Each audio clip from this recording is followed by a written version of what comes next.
Wrestling Dude podcast. That Wrestling Dude podcast.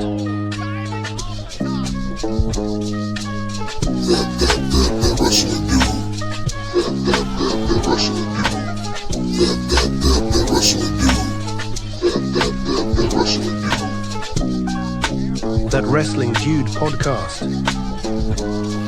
It's the best podcast in the entire world. That Wrestling Dude podcast. 3, 2, 1. Hey, welcome everybody. That intro's long as fuck. That's only like the second time I played that. I am that wrestling dude, and as you see, I am joined by the king of the no ring death match, Mr. Casanova Valentine. Welcome. Come to you live from the place of big dreams and silver screens. It's Hollywood. Casanova Valentine come to you at the Wrestling Dude podcast. Thanks for coming on, man. Thanks for coming on. Yeah, man. I was doing so much stuff this morning, and then I got your message like, you good for, because I'm from Brooklyn. I just moved to LA 4 months ago. And so you're like, hey, you good for 7 o'clock? I was like, yeah. And then I was like, oh, Fungul, he's Eastern time. So I had to like, oh shit, that's now. Yeah. So I apologize. I'm still getting used to the time difference. I figured too, because I hit you up like each time I was like 7 p.m. Eastern, because I just saw you just moved back up the. But I'm so used to be on Eastern. I'm like, yeah, I got it. And then I was like, oh, it's 4 o'clock. Oh, yeah. Now. Okay. All right. That's what I get for getting kicked in the head all the time. Like I can't keep track of my time zones. How was your weekend? Weekend was wild. So so people that aren't familiar with me, I'm Casanova Valentine. There's been stuff similar to no ring matches, backyard wrestling. This guy, Tony Myers, used to do some no ring stuff in Memphis back in the day. But for the real boom in no ring wrestling is all because the no ring death match, no ring, no rules. I started in 2016. And so I travel and do these big bar fights with go-go dancers and bands. So I kind of made a whole scene out of it, you know? And I run a company called New Fear City based in Brooklyn. I also now am heavily involved in a company called Circle 6 Wrestling here in Hollywood. And I run New Fear City and I wrestle for Circle 6, and we do a show called Barroom Blitz. So I'm the poorest bi-coastal person on the planet. I'm in New York once a month, and I live in Hollywood, and I do no-ring bar shows. It's funny, I'm a full-time pro wrestler, but I do more no-rings than normal in-ring matches at this point. But we just had a big tour. Every 4th of July, my biggest show of the year, like my WrestleMania, is called The Great American Trash. And I book clowns on stilts, go-go dancers, bands. We do cornhole, face painting, fireworks. It's like a really low-brow, fun time for them. For the first time, usually it's just a New Fear City show, but for the first time, we did a tour with Circle 6. So we did Brooklyn Friday, and then Chicago was Circle 6 Saturday, and Cleveland Sunday. So we just did a 3-day mini tour. So it was very fun. It was super cool. It was cool to finally bring the American Trash on the road, but super exhausting doing 3 no rings in a row. I bet. Plus all the drinking, that's the hardest part. People are like, doesn't deathmatch hurt? I'm like, no, the hangover is the thing that hurts. The barber and glass doesn't bother me at all at this point, Yeah. But you weren't always like a deathmatch guy, and that's what you kind of said. And I think I got a little bit clip here of back in your heyday. We got some old hair cast. What do you got here? Oh man, I haven't watched. This is a student show for NYWC in Deer Park. Look at the pink boots. Look at that. Yeah, I was gonna ask about that. Dexterity. I'm so flattered that you have this. This is funny. I'm wrestling this guy named Francis Kipling Stevens. He was the guy that trained me how to chain wrestle. Oh, flying head scissors. I was much thinner here. Cobra Clutch and leg sweep. Oh, nice. That's some nice stuff. Yeah. So I broke in at NYWC in Deer Park, Long Island. I'm from Brooklyn. And that school was like 2 hours away. It was founded by Mikey Ripwreck from ECW. Yep. And so my trainers were Tony Nese, Alex Reynolds, this guy named Stockade, and Francis Stevens was the guy that trained me on the chain wrestling. And I chain wrestled on the floor for 6 months before they even let me in the ring. Before I could even get in the ring, we had a chain on the ground for 6 months. So I've been wrestling professionally for 12 years now. So when people say Cass can't wrestle, I'm like, fuck you, I can't wrestle. I just choose to be Bruiser Brody. I'd much rather Bruiser Brody it up. Hey, hush, hush, hush.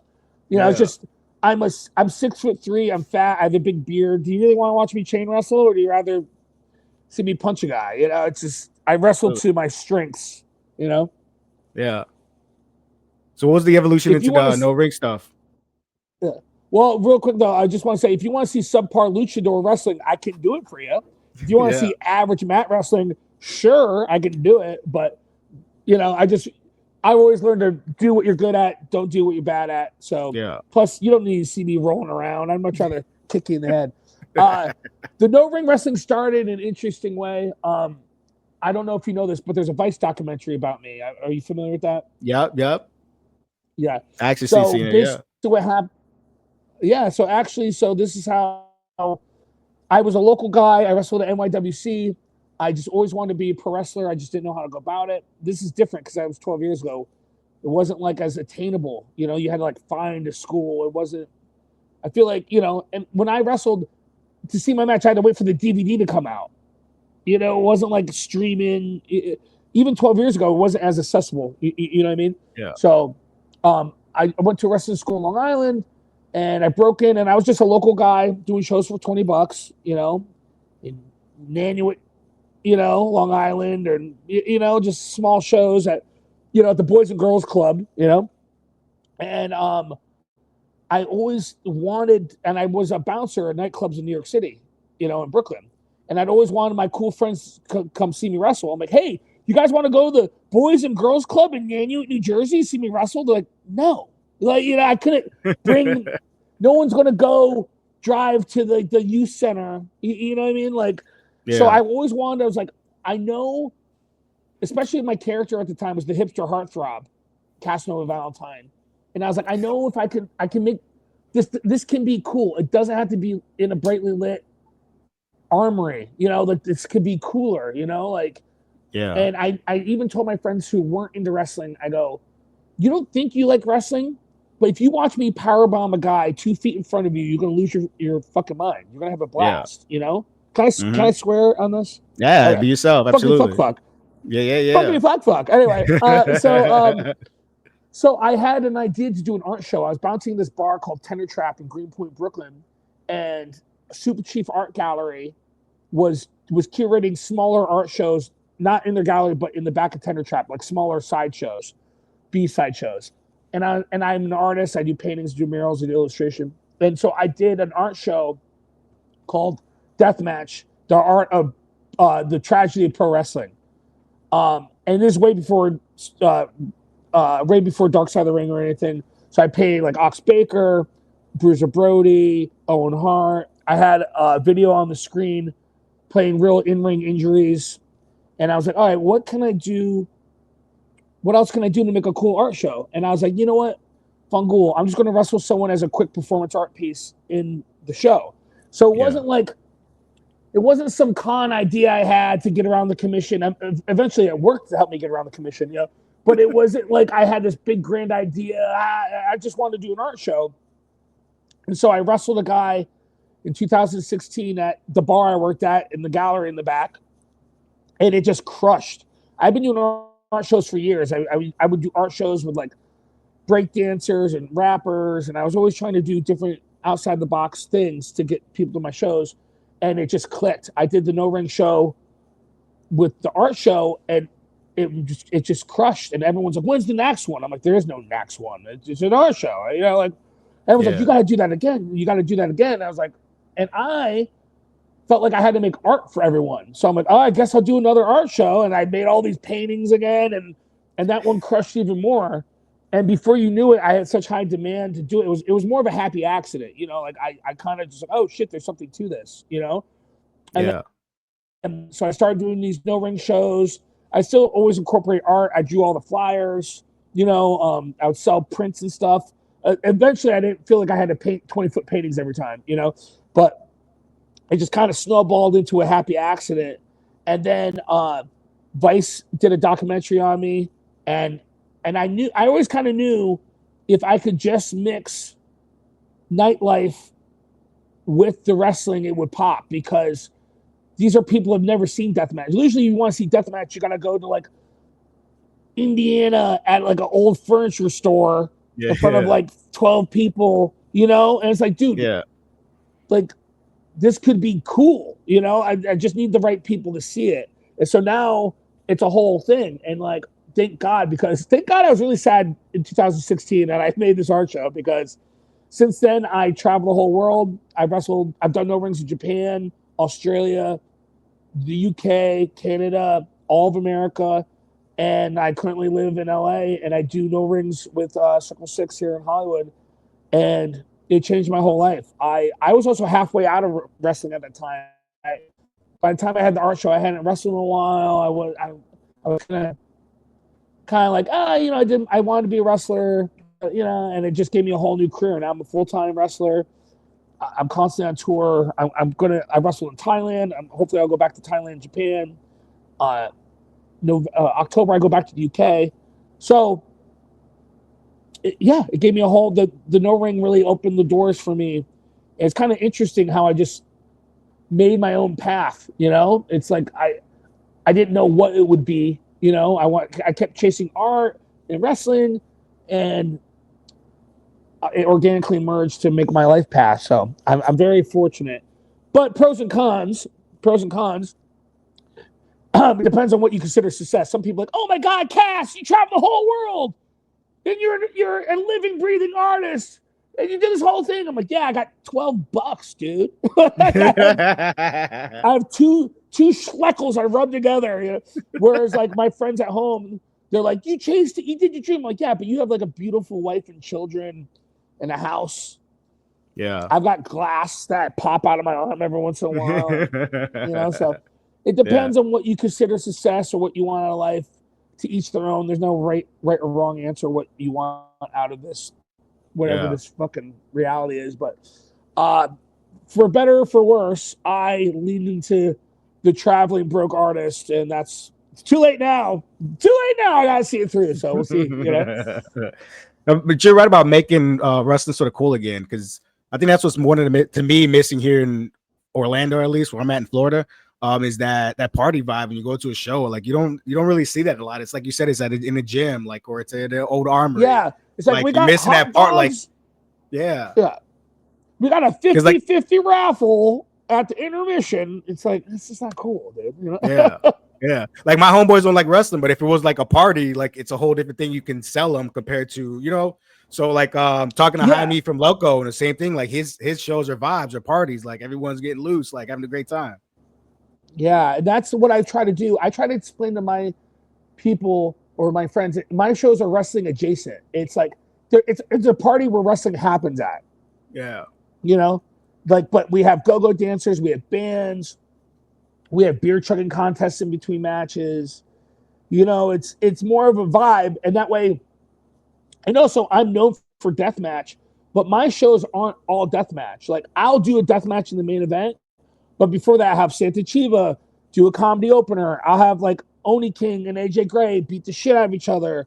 So there's something, it doesn't matter who you are. You can bring your girl and she'll like the luchador match and probably hate the death match. There has to be something that someone will like. Be it the burlesque performer, the go-go dancers, the band. Everyone comes with something. I always think of pro wrestling like a circus. You got the lion tamer, you got the trapeze, you got the clown. Everyone has their space. Like I hate when people say, AEW, oh, so choreographed, that's not wrestling. Or, oh, deathmatch, that's not wrestling. It's all motherfucking wrestling. It's just painted in a different way. Like a lot of people, like I'm very polarizing in pro wrestling. People either love me or they go, that's not wrestling, that's garbage bullshit. It needs to be in a ring. And it's just, to me, it's like, what I do is death metal, and what you do is PG-13, and that's fine. It's just a market for different people. You know what I mean? But I don't think PG-13 movies shouldn't exist. You know, like some people get mad about no rings; they shouldn't exist. I'm like, that's like Jackson Pollock being like, I hate photorealism paintings. Yeah. You're just painting all this fruit in a bowl. It needs to be expressive. You know, like the world is big enough that everyone can have what they're into and what they're interested in, and there's no right or wrong. You know, this craft can be painted in many different ways. You know what I mean? So for me, I just stay in my own lane. I do my own thing, and I just make it cool. I think most of indie wrestling is very not fucking cool. I don't want to go to a wrestling show, and this is each their own, not saying right or wrong. It depends on what you want out of this. But like, I don't want to wrestle in a brightly lit school with a bunch of guys with replica belts at the show. That's just not my jam. To each their own. Just I'd much rather get fucked up and be with a bunch of tattooed babes with mullets. That sounds way more appealing to me. Yeah, I don't know. Yeah. But in Orlando, No Peace used to be cool. I helped found No Peace. They were cool. Mayhem Mills was cool. But Orlando's downtown used to be pretty awesome. Like, yeah, not no more. A lot of places they all shut. A lot of places shut down. Yeah. I used to be in Orlando a lot. I loved Orlando. I thought Orlando was a cool city. Yeah. Where'd you knowing what's cool and what's not? Go ahead. Go ahead. Go ahead. Oh, no, go ahead. Speaking of what's cool and not cool. Yeah. Speaking of what's cool and not cool, and you know, my friends that I'm like, trust me, if you come to wrestling, you'll love it, you know? Here's a good example is my buddy Ryan Fox, shout out Ryan Fox from Orlando. He's like, oh, I'm going to take you to a soccer game. I was like, soccer?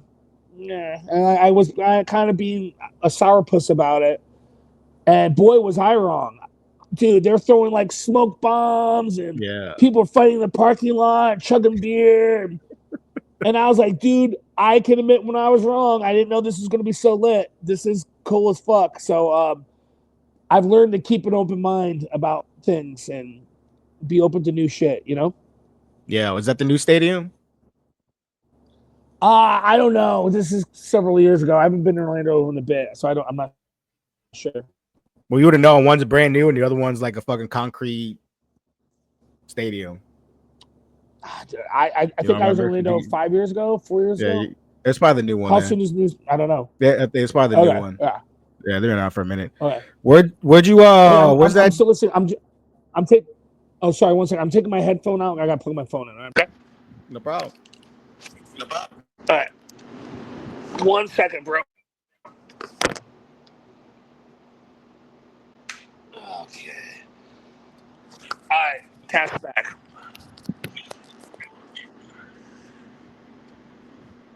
Back in. I'm good. Where'd you come up with this weapon from? Oh, Bangkok?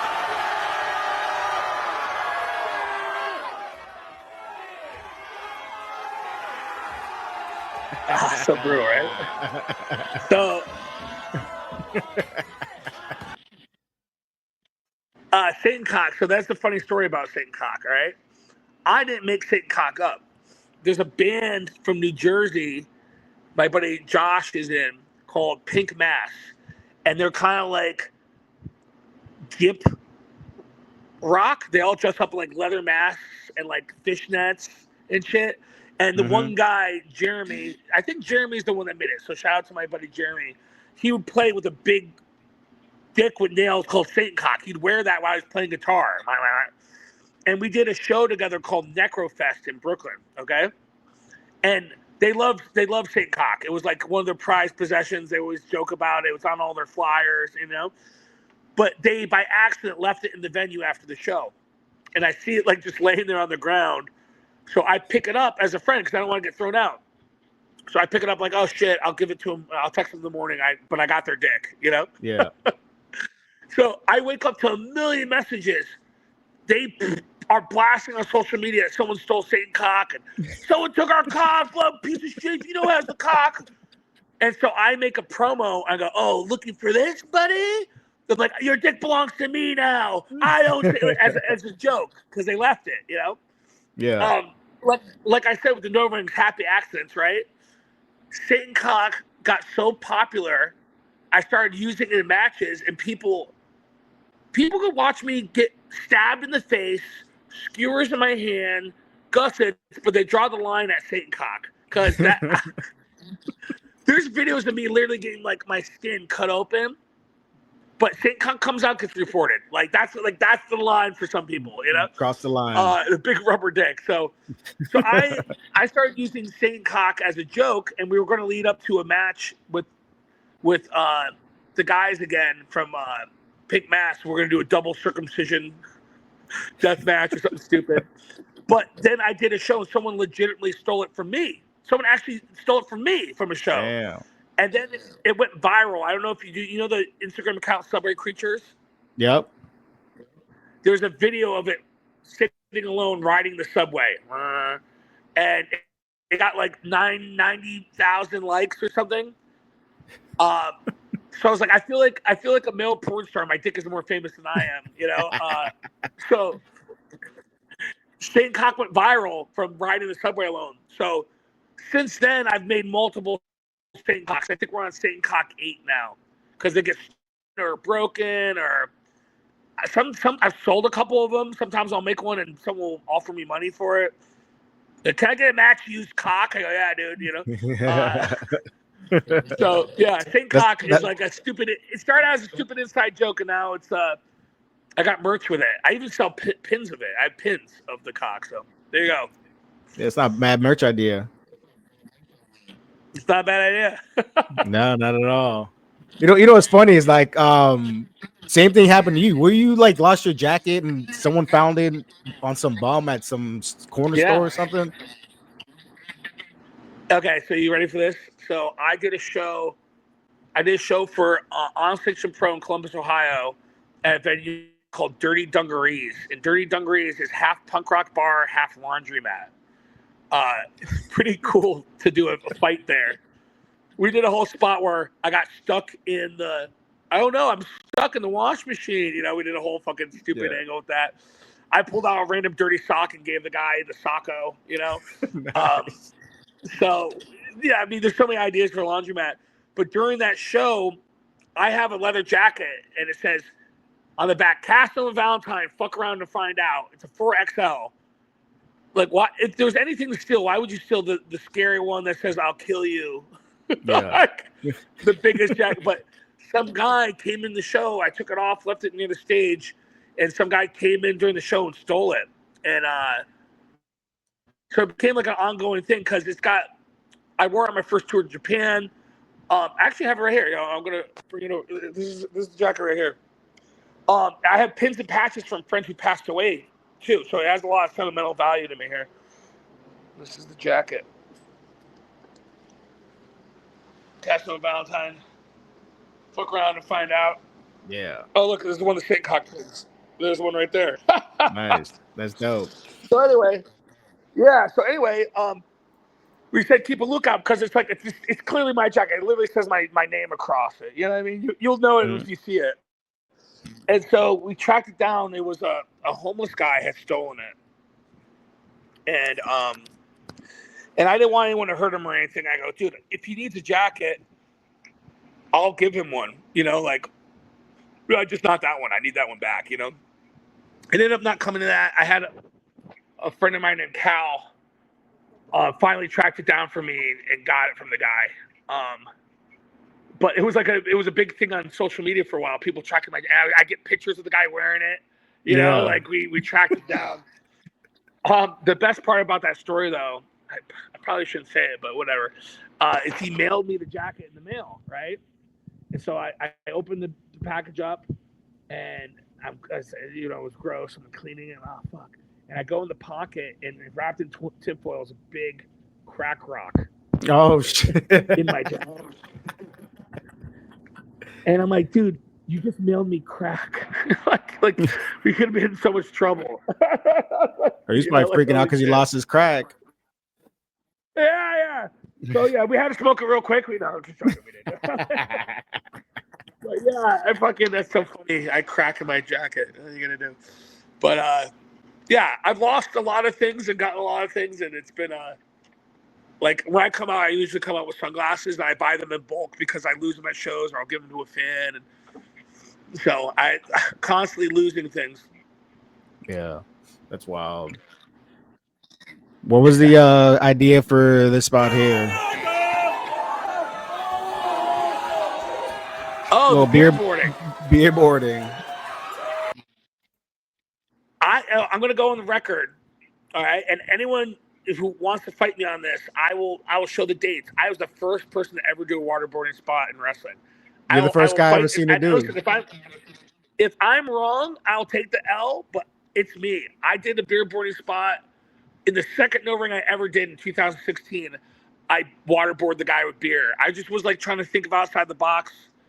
Funny shit. So I go, USA, USA. And I beer board because I'm just having stupid fun, you know? Yeah. So I'm the first person to do it. Some people have done it since. But I'm the OG. I'm the first one to do it. You're all welcome. If you've ever done a no-ring match or done a beer boarding spot, you're welcome. You're welcome. Okay? Consider sending me half your paycheck next time, all right? Yeah. I'll vouch because you're the first person I've ever seen either one of them. You're the first one that actually blew up in my eyes, no ring stuff. Yeah. Well, also, not only that, but I used to come out, my original gimmick was a garden weasel. I used to come out with a garden weasel with the things and rub it on you. And then I got Satan Cock over. And then there's an episode of The Simpsons where the guy has a boxing glove on that's wrapped in barbed wire. And Homer's like, this is the one he's boxing. He's like, Mo, what's this? He goes, oh, that's the stinger. We can't use that no Mo. So I got that from Simpsons. So I've innovated a lot of shit. Like I did the boxing glove wrapped in barbed wire. I did a boxing glove covered in tacks called Manny Tachia. And then I did the Satan Cock. And I'm constantly innovating some other silly shit. You know? Yeah. That's cool. No ring, no Fear City that came out of the fact that there was no other promotions really putting on events like that. Well, in Brooklyn, the thing in Brooklyn, this is what happened is in New York City, you got to think there's a commission in New York. So to run it, there's a reason why shows are out in Long Island, or they say they're in New York City, but they're actually like Mills Basin. Like they're not in the trailer will show the Brooklyn Bridge, Statue of Liberty, Fungool. They're not in the city, you know, because to run in the city, you have to have show insurance, show license, ambulance on call. You got to give a percentage of your gate to the commission. You're looking at $3,000 before the ring rent, the building rental. You're looking at $3,000 before you even booked a single wrestler. So it's just not feasible. Like you would think New York City would have one of the dopest indie promotions, right? Wouldn't you just assume the biggest city would have one of the dopest promotions running, like huge lights and backing and funding? And no, it doesn't exist because there's just no money to be made. There's literally, unless some big conglomerate, like some big billionaire want to back it for the fun of it. But like there should be any promotion that could run Barclays in New York. Why not? Like why not? It's just because no one wants to touch it because not a lot of money in it, you know? And so for me, I started doing the no rings and started picking up.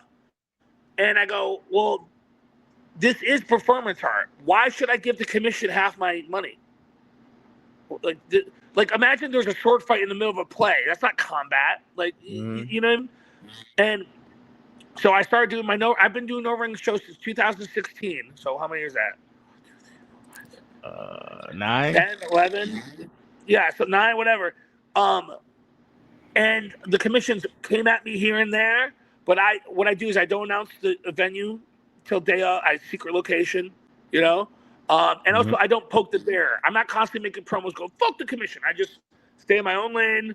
What I do is art, and I don't aggro the bear. And that's one of the things, you know.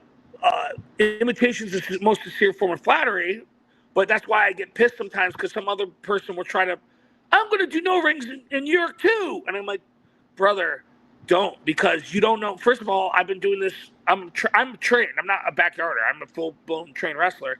Not only that, but all I need is one you dumb fucks to hurt somebody, and you're fucking with my money, and this is my job. So I constantly am putting out fires with other people trying. If you want to do no rings in North Dakota like Tom Bound,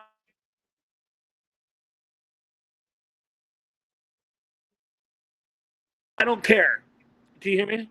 Did I get Yeah. glitched? Yeah, you did glitch back. Oh, let me. Hear me now? Yep. Can you hear me? Okay, Yep. sorry, I had a phone call.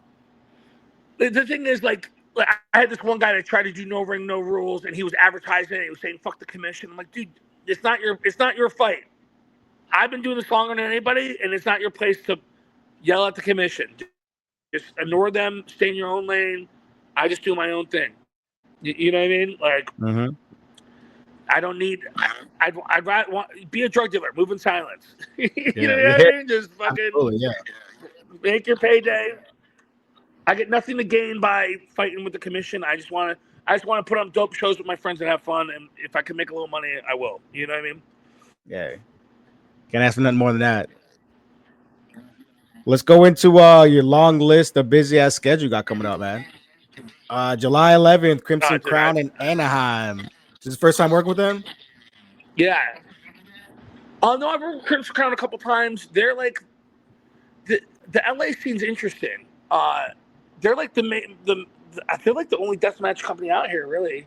There's a couple that do, but Crimson Crown, I don't know if you know of Supreme from XPW, but it's kind of like the predecessor to Supreme. Like his daughter and her husband run it. So he was like the OG deathmatch guy out here back in the day. So Crimson Crown's cool. They have fun deathmatch shows. It's a small show, but it's still really fun. That's where you're going to get that grimy, I don't think I should be here, deathmatch feel, you know? So Crimson Crown's cool. I'm wrestling a guy named Bovey, who's a new guy, who's from Vegas. I love him, but I think it's his first deathmatch or one of his early ones. So I'm like, no disrespect, Bovey, but I have to kick the shit out of you. Yes. Sorry. And you should feel honored, too. Yeah, Masada beat the fuck out of me. Now I have to beat the fuck out of you. It just is what it is. And then one day he'll get to beat someone else up, you know? Yeah. July 12th, you're in LA for Circle 6, an all Latino show. You hoping they didn't see your treatment of old Santa Chiva? Oh, yeah. Well, originally I made up a character, a hooded character, luchador called El Oso de la Muerte, the Bear of Death. Because I do my artwork as MC Death Bear. Hey, you got a kid? I do. I got 3 of them. Good for you, man. Congrats. Thank you. I appreciate it. Yeah. So I wanted to do this match. Originally, it was supposed to be me versus what's the guy's name that did the bull with the El Matadors? Torito? What was his name? Oh, the little guy, the little bull guy. We were trying to book me versus him for this show, which I would have loved. Yeah. But I don't know if they locked it in or not. But I think that would just been fun as hell, having flipping me around and shit. Yeah. So that show's going to be really cool. The good thing about that show is, God, I don't have the name of the bands offhand. But there's some really cool hardcore Latino bands that are on that. With some, I feel bad I'm doing a bad job, but they're like a band with big following. So we think that show will be really heavy, really big, be a lot of people. So look them over. All right. July 17th, Lord Humongous' birthday bash at Uncle Ollie's penthouse in LA. I was almost about to go to that show because I'm supposed to meet my son in LA because he's flying from Hawaii and fly back with him. But it's on a Thursday, and I was planning on flying out Friday. Now, before you get into it, just so people know probably how fucking ridiculous this fucking party is going to be. This is who they're fucking celebrating.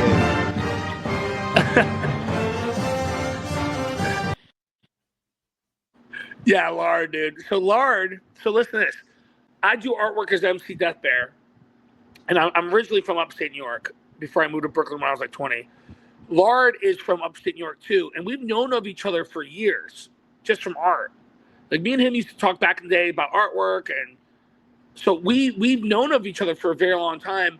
And then he moved to LA, and then I moved to LA, and then he wears that mask, and he's like a character, you know. Oh Lord, and so getting him, I can't remember who initially reached out from Circle 6, but like this, just to get him to host the shows as the MC, and so it's great because he hosts the show. you know, and he's like, yeah, let's chug some beers. And then me and him will sell artwork at the shows. It's a perfect vibe fit, you know? So, and also that bar, Uncle Ollie's, it's covered in tchotchkes and weird shit. And like, it will have like random, like the Noid from Pizza Hut will be on the wall. And there's a giant like sculpture of a horse. And like, you know, Burger King Kids Club toys. It's like my dream house. It's like a big fantasy. It's awesome. The guy, Ollie, who owns it, he puts on like mascot outfits and will start dancing on the dance floor. So he'll come out dressed as like a full bald eagle. And like, or he has Chippendales. He'll wear one of the squirrels. He's this old guy who comes out and just starts dancing. Like, it's going to be wild. It's got like, the bar's got full arcade in it. It's one of the cooler bars I've been to in LA, hands down. So it's going to be Lauren's birthday. Uncle Ollie is a real human being, and he's nuts. And he does some cool stuff. He'll make some merch that, like, he's just like, he gives it out, but you can't buy it. I just give it to cool people. Like, he's cool. He's a cool guy, you know? Yeah, that's cool. So that should be cool. And Lard Humongous is the man. So I'm sure this is going to be a massive shit show. So I bet it was, man. I was so close to being there too. Damn.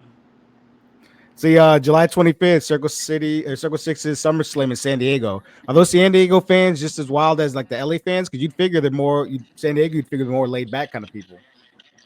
Yeah, I've only done one show in San Diego, for Danger Pro, but it was a small show.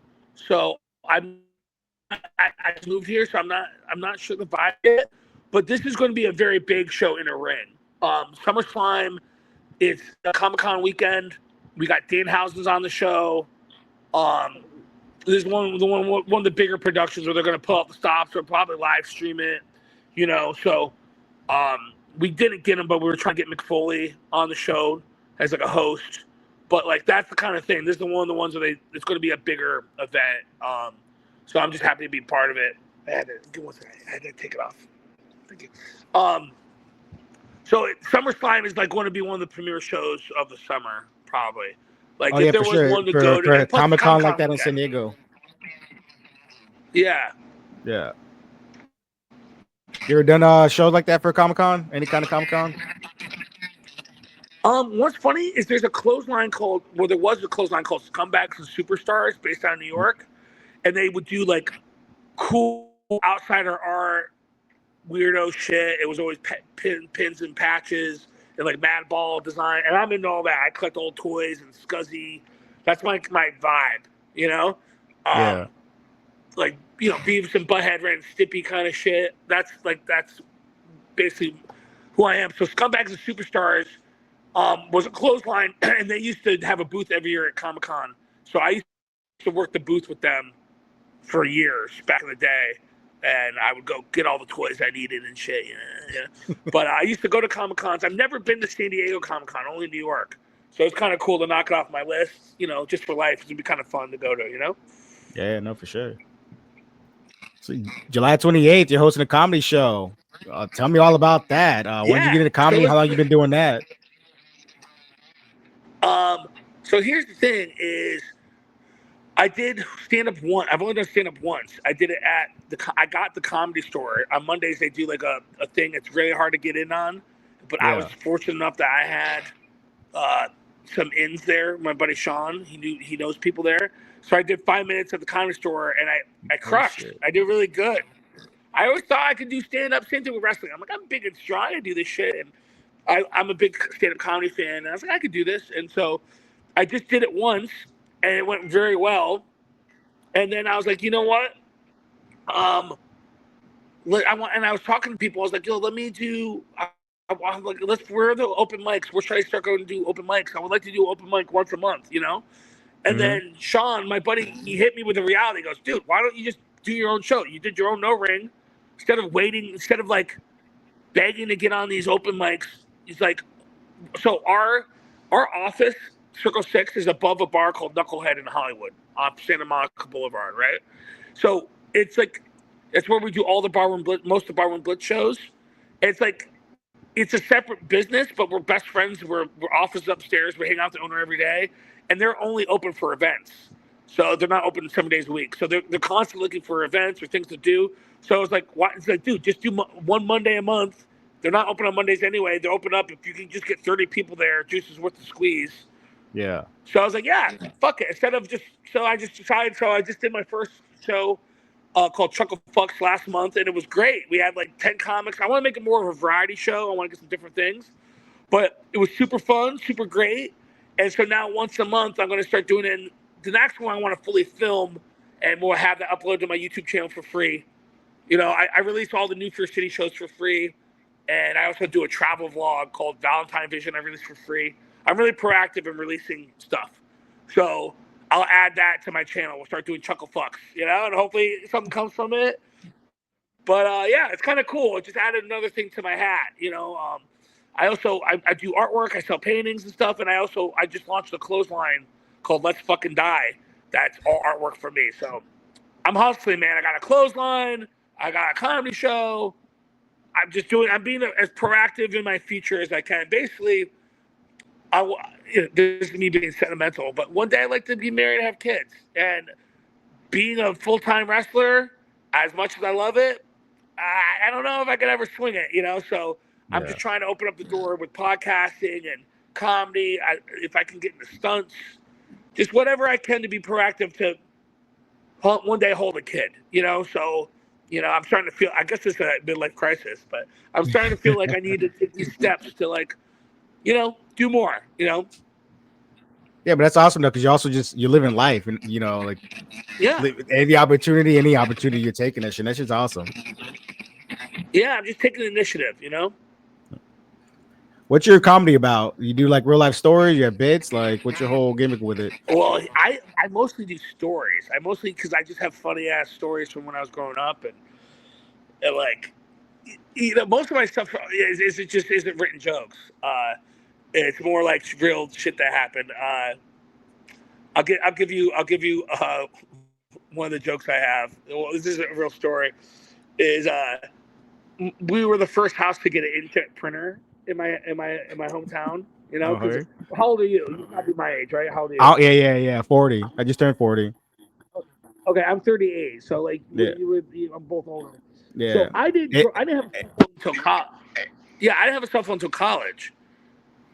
You know, like I would just ride my bike. I'm like, it's getting dark out. Better get home. You know, Dad's gonna fuck me up. I better get home. Yeah. You know?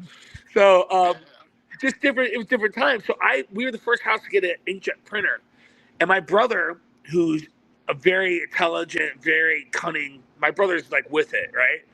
He was like, wait, we can print anything. So he would start printing porn stills, and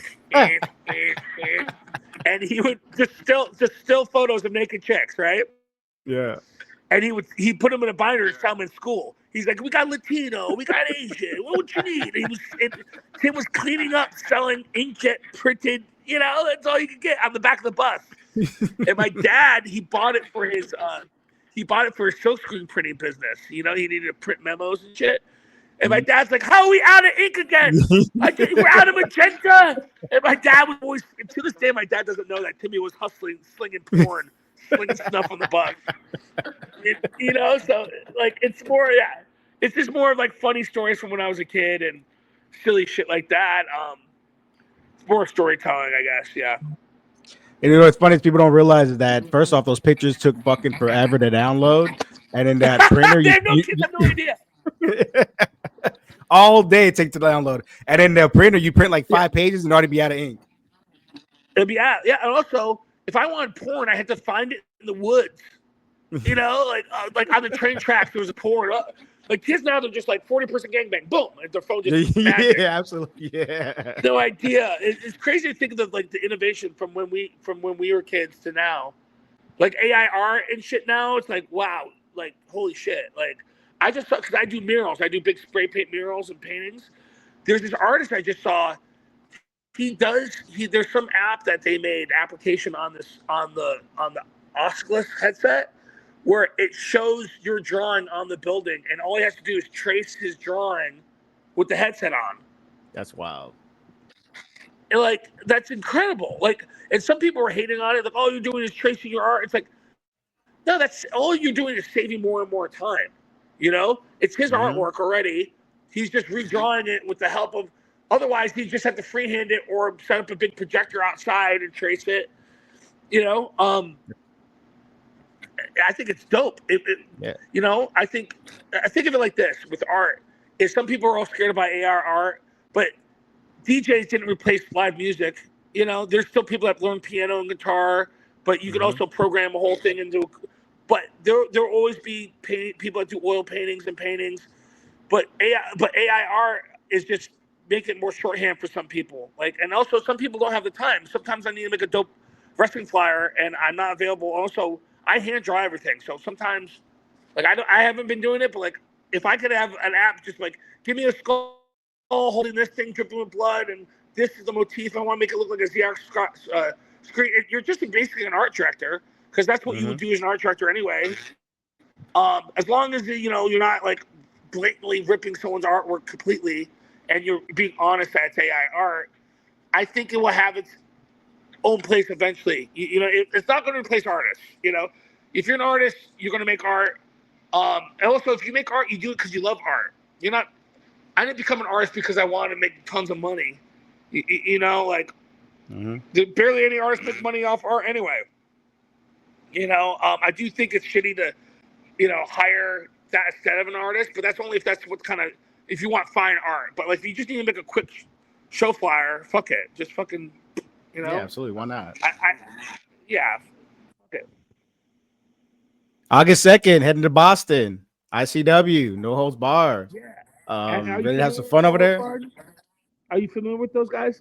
I am. Yeah, so I wrestled for No Holds Barred. I was on No Holds Barred 1. I wrestled Homicide. I was on No Holds Barred 50. So I'm like an OG with No Holds Barred. And I haven't wrestled for them in a while. It's been like a couple years. So I wrestled Nick Gage there. I've had a lot of banger matches, a lot of big ones. They got the pit fighter idea off the no rings I was doing. So it's I've had my ups and downs with them, good things and bad things. I helped get them to the UK and Australia, and we haven't always seen eye to eye on everything. But end of the day, I love the fans there, and it just feels good to be back on, because between you and me, not to sound like egomaniac, but I truly feel I'm one of the best deathmatch wrestlers in the whole world. I wrestled Big Japan, Australia. I brought deathmatch basically to Australia. They've done some stuff in the past, but I did a no ring against Joe Bateman in Australia. Then that launched deathmatch down under. I was the first guy to have Big Joe, to wrestle Big Joe in the States, and now Big Joe, and now the boom of all the UK guys coming over. I feel like because I don't work for GCW, my role making the boom of deathmatch gets kind of mucky, because basically I think I'm just equally as sponsored as GCW and making deathmatch as big as it is right now. I was the first one to go to Australia. I started doing these no rings all over, and that's when GCW was in Hal. And I think I was right there at the same time building the boom of it. And between you and me, I don't think GCW is even cool. Like, they got more eyes on it, but I'm the one that made it fucking cool, Yeah. So I'm the one that did with nightclubs, with chicks dancing.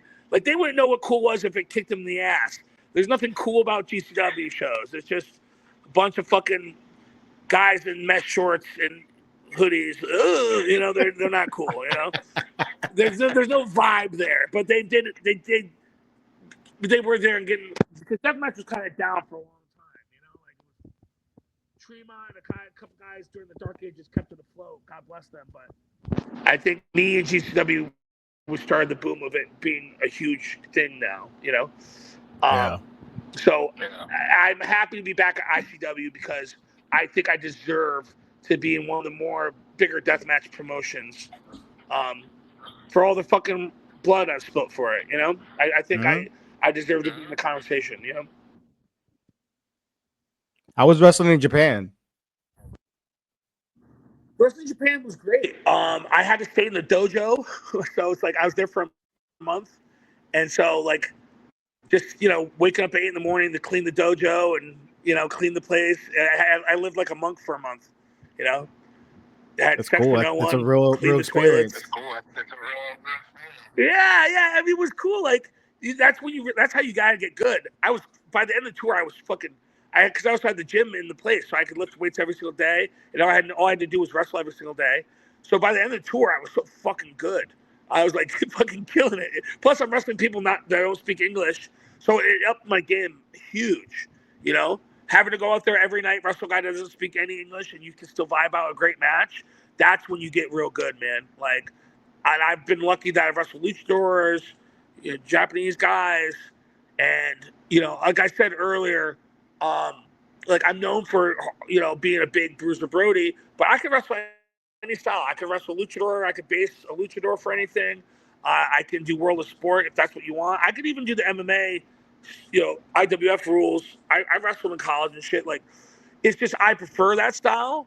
But like I'm confident that I can wrestle anyone in any style. So whatever you want, Big Daddy Cass can do it. But that's when that's when it goes from being like a fun thing you do or a thing, and then you start perfecting it as a craft. And now it's like a full-blown skill I have. Like, it's not just, you could put me in a room with anyone from any walk of life, from any country, and within 10 minutes, I could have a full top-to-bottom 15-minute match figured out with them that the fans, I think, would enjoy. And it's fulfilling to, and I won't lie, it's fulfilling to be able to do that. Like, I love knowing that I have a talent that I can do like that, and that's been able to get me all around the world. And so it's humbling and cool. It's actually a cool thing to, be able to say that, Yeah. It's cool. It's not scary anymore. Earlier you're scared. Oh, I'm going to wrestle Tommy Dreamer. Oh, you're scared. Now I can wrestle anyone, put me in a room, anyone. I can wrestle Jerry Lawler. I can wrestle Frank the Clown. I can wrestle a little person. I don't get, whatever you want. What was the beds in Japan like? Because you're a big dude. Oh, miserable. Dude, I'm too big to do anything. I told this funny story, but when I first got to Japan, I had to go to the bathroom. It was like a 15-hour flight. And so I could barely fit into the stall. I was like, like a coffin, right?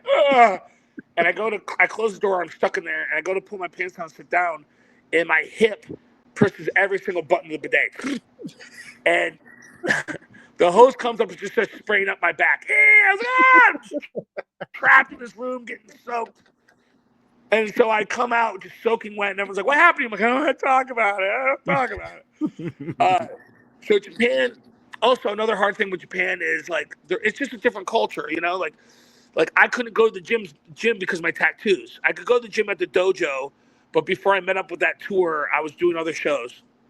Because of my tattoos, I was getting up early and I was just like doing push-ups and sit-ups in the park. I'd get up early, go to the park, and like kind of, they had some bars there. I just work out in the park. And I almost took my shirt off because it was hot. I was like, wait, you know what? I'm in a different country. Why not Google this, But yeah, It's like a fine. It's a big fucking deal if you take your shirt off in public, So, it's a different culture. And also, I'm loud. I'm big and I'm loud. And so trying to keep my voice down and trying not to, I'm trying to be as respectful as I can, but sometimes you don't realize it, I did a match and this old Asian lady was screaming at me the whole time, and the fans were usually quiet, right? One woman would not stop screaming at me, and I was tag team with Aduba Kobayashi, who's the man, so I was tag teaming with him, and I go, what is she saying to me? He goes, how I say, filthy, unclean. Because my beard and hair, they consider it dirty, Filthy. I fucking popped me. It was so funny, It's August 8th, Austin, Texas. You getting weird there? Yeah, my buddy Heavy Metal Pete. So imagine me right now, me as is, but I'm gay. That's my buddy Pete. He's me, except he's gay. Like the day I met him, he was wearing a camo hat, like a ball chain necklace, and I was just staring at him. I'm like, hey man, like, yeah, we have to be friends. Like we can't both be in this bar, not talking to each other. It's weird. Everyone sees it. Like we're like the same height, same weight. I'm like, yeah. We had to be Yeah. friends, dude. You know. So he's actually a pretty famous comedian. He was on Kill Tony and won the golden ticket. Oh, nice. So he's like a pretty famous comedian. So we're gonna have him host, and he started pro wrestling a little bit. So Pete, he's gonna host the show, and then we're probably gonna tag team against somebody. So I'm excited to do a show with him. I hopefully Santa Chiba will be on the card. Plus, I also love Austin, Texas. I'll give you the quick version of this, but 12 years ago, I got stabbed really bad in a fight. Bouncing, got in a fight, got stabbed all the way to my face. And I was in the hospital for 2 weeks, and I almost died. And I had a near-death experience. They thought the infection could go to my brain and kill me. It was a horrible thing, you know. My mom was there crying every fucking day. It was a nightmare, you know. And for some reason, I don't know why. I was like, I at this point, I'm 27 or 26, 27. I'd never been on a plane before. So I was late. Think about my life now. I fly every single day. But at this point, I was scared. I never really left home. And I'd never been on a plane. And for whatever reason, I thought Austin, Texas would be a cool city to go to, you know? And I had like a fever dream about Austin, Texas. I had a dream that I was like in a body of water in Texas. And when I woke up, I got out of the hospital after 2 weeks later, and my family's like, dude, just go on a trip. Like, we'll pay for a trip. Let's go. And I was like, let's go to Austin, Texas. Fuck, and it was in my head. I had dreamed about it. So my sister took me to Austin, Texas, and it was a great time. And it was like the first place I flew to. So I had near-death experience, conquered my fear of flying. And before you knew, I was in this freshwater spring in Texas, floating there. And I was like, dude, this is crazy. You know, I dreamed this. So part of me has always had like a weird kinship with Austin. It's weird, you know. It was the first place I went to after I almost died. So long-winded saying I like Austin. There you go. I'm excited. Austin's a cool place. I've been there for a bachelor party. Went down the river too, floated on the springs. Fucking good time. Yeah, man, it's beautiful. It's cool. It's a cool city.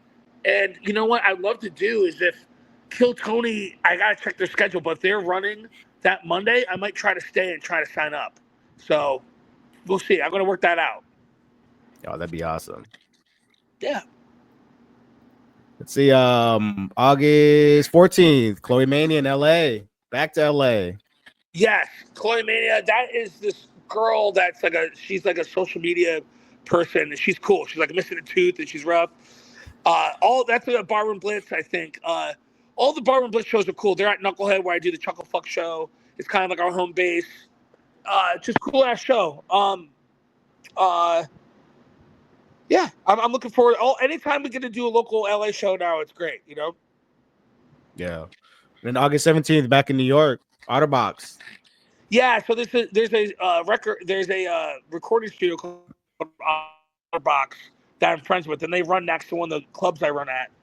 So we're going to do a joint show. So we're gonna run a show together. They booked all the music. I'll book the wrestling. We got performances, and it's kind of fun to do like the one-offs. You know, sometimes, and it's cool. It's all homies. It's all friends. And my birthday is the 20th, so I'm gonna make it like my birthday party too, probably. So it'll be a fun little thing, you know. Yeah. Yeah. With your last birthday, your 30s. Oh God, I'll be 39. So crazy. What happened? I'm such a young boy. What happened to us? Same, man. Same. Then you're on I think for August is. Yeah, you got the Circle 6 tour, the Smells Like Six tour, Portland, Seattle, Vancouver. I think Oakland's in there, right?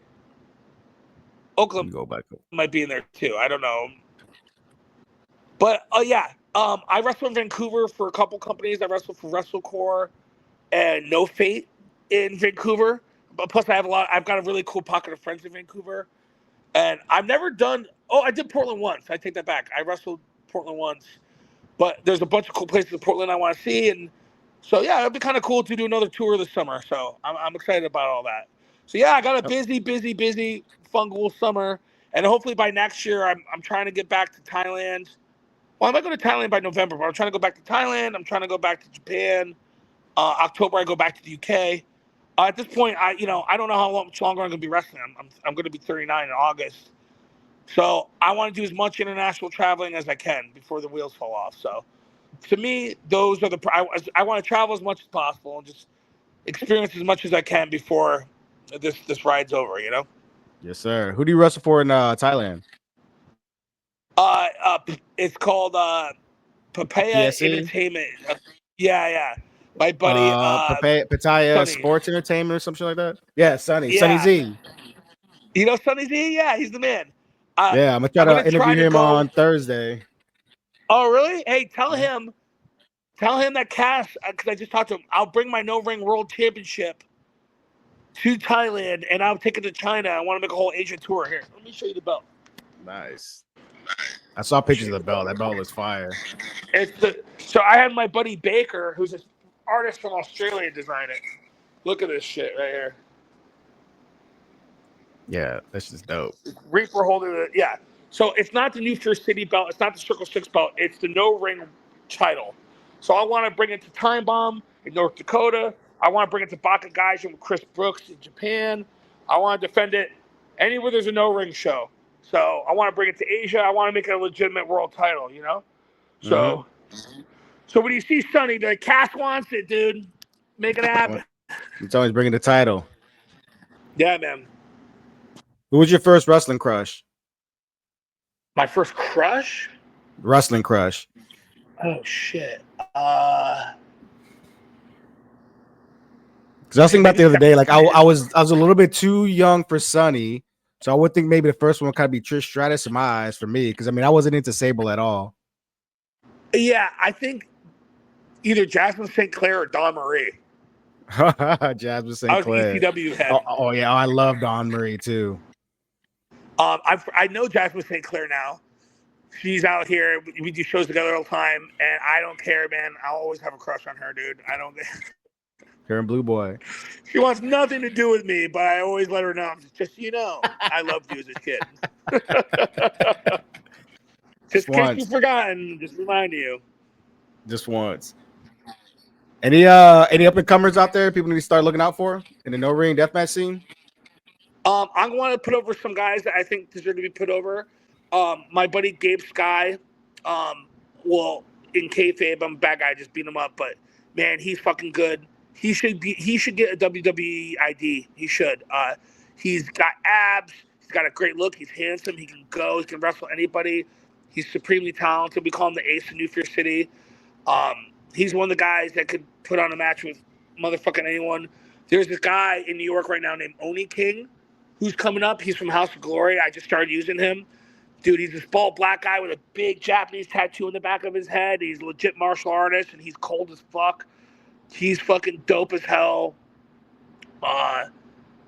He's fucking awesome. My buddy Kit Osborne, he's a bad guy in New York City. But he's such a talent. He's a little guy. He's got blonde hair. He's a handsome little guy. But he's such a ruthless bad guy. And everyone has always dropped the ball with him. CZW had him for years, didn't do shit with him. GCW had him. And he is so talented, and he's been on the table for so long that anytime I have an opportunity to use Kid Osborne, I do, because I hate – this is one of the reasons why I started running my own wrestling. It pains me to see so much talent on the indies. There's so much talent, and if someone could just give them the – like, I knew when I was in a position of power, I would help people that I thought deserved it. And I'm very thankful that I put the work in, that I am an opportunity to give people platforms. Because if it's up to the fucking current promoters, they're all fucking idiots, dude. Some of the worst people from fucking North Jersey. Like, why are they the ones making all the decisions? The fucking worst dudes ever. It's up to them if you're over or not. Fuck that, dude. There's so much talent out there. Like Santa Chiva, dude. Santa Chiva could be as big as also a guy Puff, the wrestler Puff from Buffalo. Puff and Santa Chiva as comedy wrestlers are just as good as anyone that can be on AEW right fucking now. Right now, today. They would move so much merch.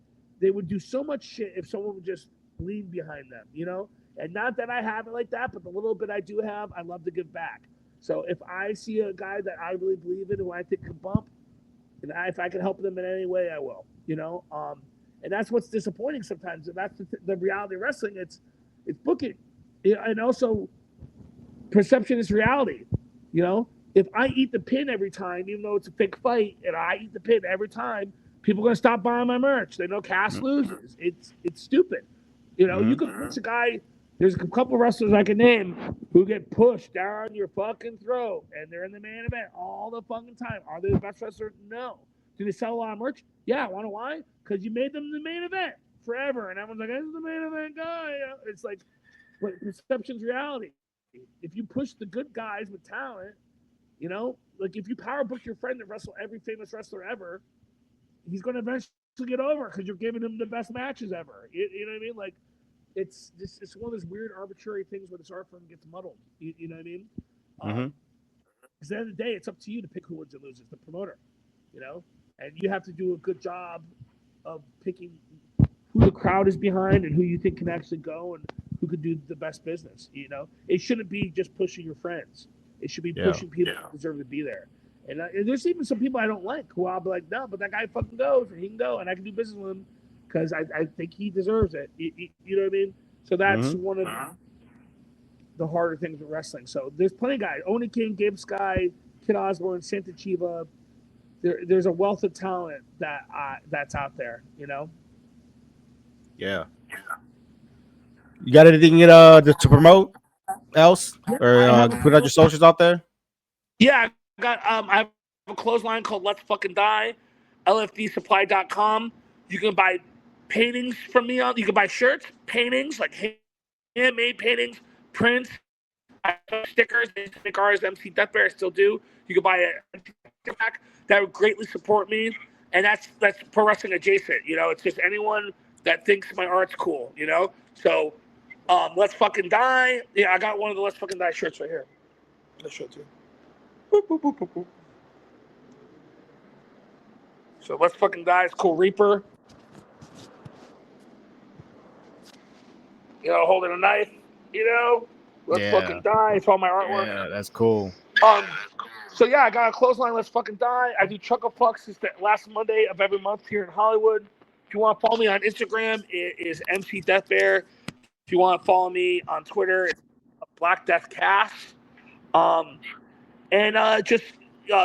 run New Fear City. If you want to follow New Fear City NYC, that's my company. I also wrestle primarily with Circle 6 out here in Hollywood.